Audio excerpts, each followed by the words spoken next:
Exercise 1.1 में question number 5 है हमारे पास।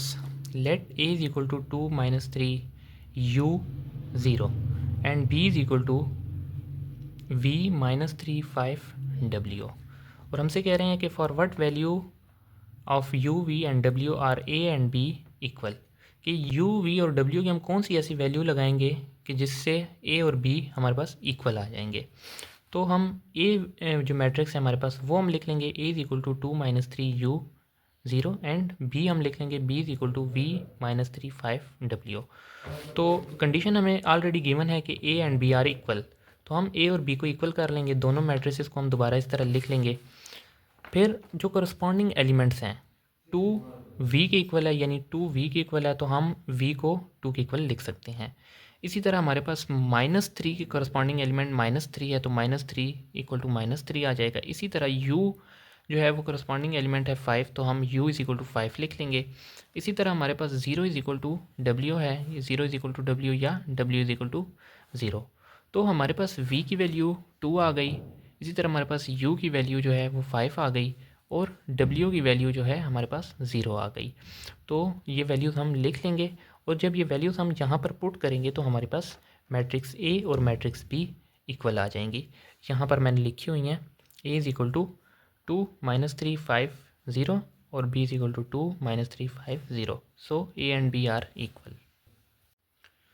क्वेश्चन नंबर 6 है हमारे पास। If x plus 3 z plus 4 2y plus 7 minus 6 a minus 1 0 b minus 3 minus 21 0 equal to 0 6 3y minus 2 minus 6 minus 3 2c plus 2 2b plus 4 minus 21 और 0। और हमें कह रहा है कि find the value of a b c x y and z। यानी matrices हमें given है 3 क्रॉस 3 मैट्रिक्स है हमारे पास और हमें कह रहा है कि find the value of A B C X Y and Z, यानी ए बी सी और एक्स वाई जेड की वैल्यूज़ हमने फाइंड करनी है। तो दोनों मैट्रिसेस हमारे पास इक्वल हैं तो हम यहाँ पर सोल्यूशन में लिखेंगे, दोनों मैट्रिक्स को लिख लेंगे इक्वल। और हम क्या करेंगे कि एक्स वाई की वैल्यू हमने फाइंड करनी है तो एक्स प्लस 3, अब एक्स प्लस 3 के जो करस्पॉन्डिंग एलिमेंट है हमारे पास 0, तो इसी तरह हम लिख लेंगे कि x plus 3 is equal to 0।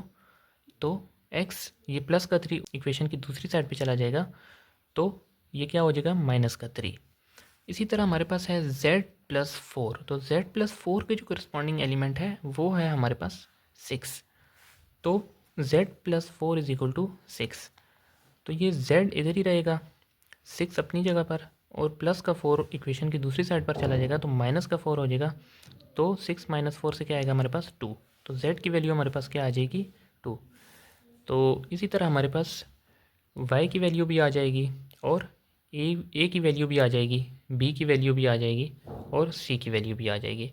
तो यहाँ पर हमारे पास a की वैल्यू होगी -2, b की वैल्यू होगी -7, c की वैल्यू होगी -1, x की वैल्यू होगी -3, y की वैल्यू होगी -5 और z की वैल्यू होगी हमारे पास 2।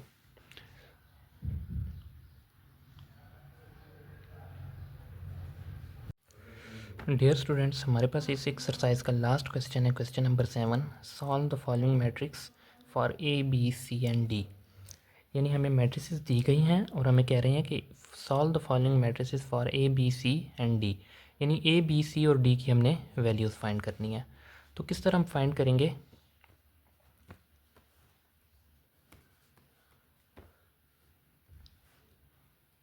ए plus B is equal to -1, question number 1।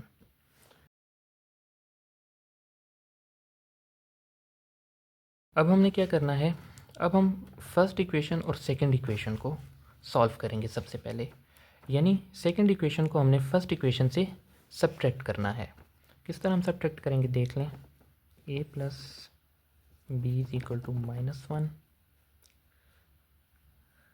तो b plus 2c is equal to 4 है तो b को हम b के नीचे लिखेंगे। यहाँ पर c का एलिमेंट नहीं है तो हम 2c यहाँ पर लिखेंगे प्लस का 2c और इक्वल टू 4। तो अब हम सब्ट्रैक्ट कर रहे हैं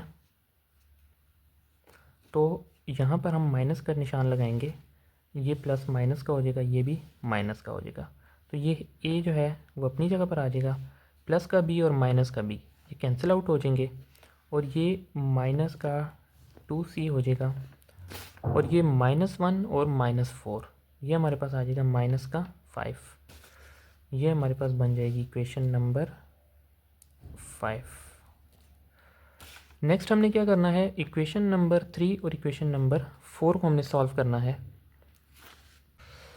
ये मैंने इक्वेशन नंबर 3 लिखी है और ये मैंने इक्वेशन नंबर 4 लिखी है। तो यहाँ पर सब्ट्रैक्ट करने की ज़रूरत नहीं है क्योंकि डी के साथ ऑलरेडी माइनस आ रहा है, तो यहाँ पर एडिशन होगी। तो ये प्लस का डी और माइनस का डी कैंसिल आउट हो जाएंगे, 2a plus 2c is equal to 8 आ जाएगा। तो यहाँ से हम 2 कॉमन ले लेंगे, 2a plus c is equal to 8 आ जाएगा, a plus c is equal to 8, और ये 2 यहाँ पर मल्टीप्लाई हो रहा है इक्वेशन के इस साइड पर हम लेकर जाएंगे, तो ये 2 हो जाएगा, 2 1s are 2, 2 2s are 4, तो a plus c is equal to 4 आ जाएगा, और ये हमारे पास इक्वेशन नंबर 6 बन जाएगी।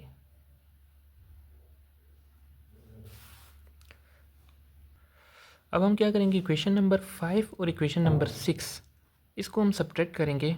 तो इक्वेशन नंबर जो 5 थी मेरे पास, a minus 2c is equal to -5, और इक्वेशन नंबर 6 जो है वो मेरे पास a plus c is equal to 4।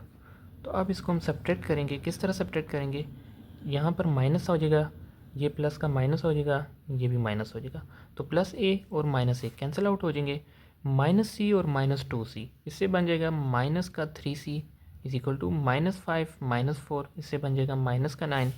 तो यहाँ से हमारे पास c की वैल्यू आ जाएगी -9, और ये -3c, ये -3 जो c के साथ मल्टीप्लाई हो रहा है वो इक्वेशन की दूसरी साइड पर डिवाइड हो जाएगा, -3, तो 3 1s are 3, 3 3s are 9, और ये माइनस माइनस से कैंसिल, तो c की वैल्यू हमारे पास आ जाएगी 3।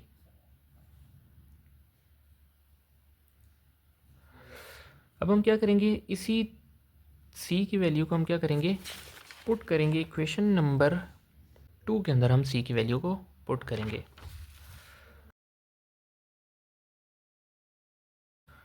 तो b प्लस 2c की वैल्यू है 3 इज इक्वल टू 4, तो ये हमारे पास b plus 6 is equal to 4, b is equal to 4 minus 6, b is equal to -2, तो b की वैल्यू हमारे पास -2 आ जाएगी।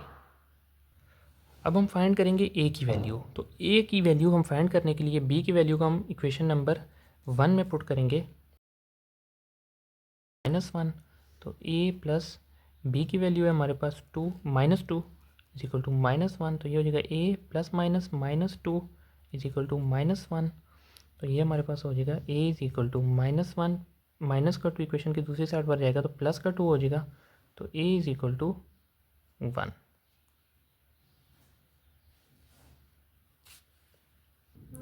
हमारे पास a की वैल्यू फाइंड हो गई है, b की वैल्यू फाइंड हो गई है, और c की वैल्यू फाइंड हो गई है। अब हमने फाइंड करनी है d की वैल्यू। तो a की वैल्यू हम पुट करेंगे इक्वेशन नंबर 4 में। तो इसमें हम a की वैल्यू पुट करेंगे 2 1 minus D is equal to 0, तो ये हमारे पास आ जाएगा 2 इज इक्वल टू, ये माइनस का डी इक्वेशन की दूसरी साइड पर चला जाएगा तो d बन जाएगा, यानी d इज इक्वल टू 2। तो ये हमारे पास d की वैल्यू भी फाइंड हो गई है। तो डियर स्टूडेंट्स, ये था हमारा एक्सरसाइज 1.1 का last question. Thank you so much.